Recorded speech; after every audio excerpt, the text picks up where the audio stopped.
Assalamu alaikum, қазақ елім, қырғыз елім, бір туғандар. Көптен бері Россияда жүріп, Самат неге өзіңіздің тілде сөйлеп ете береді. Мен ошо Қазақстанда өзіңіздің тілде сөйлесем рұқсат бересіздер. Бардыңыздарға, келгеніңіздерге чоң рахмат, Алла разы болсын. И хотел бы сказать отдельно благодарность моим тренерам. Али, спасибо, брат, спасибо большое. Айдос, братан, чоң рахмат. Фархат, все пацаны, Барат, Амир, где мой диетолог? Спасибо ему. Бой прошел, да, как планировали, как делали, как тренировались с Али. Но, видите, Васив выводит на эмоции.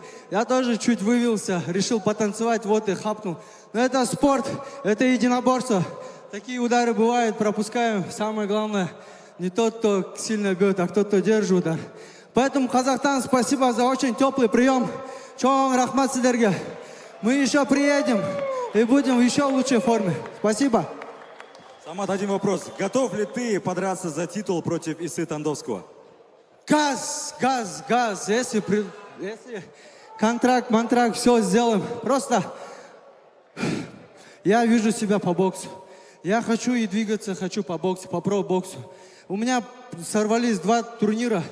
Именно кулачку мне держат только 2 бойца. Это Эмиль и Мартин. А так, если честно сказать, я не хочу драться по кулачке. Я вижу себя в профессиональном боксе, подниматься в рейтингах и становиться чемпионом мира. И Али это подтвердит. Спасибо, Самат. Да, кстати, Васив, минуточку. У нас вот есть... Да, 1 минуту я бы объявил, Васив, перед тем, как перейдет Мухамеджан к тебе. Самат, у нас здесь есть юный фанат лиги Номад Файтинг, и твой фанат, я так понимаю. Он пожелал после боя, вне зависимости от результата, говорит, я хочу перчатки Самата.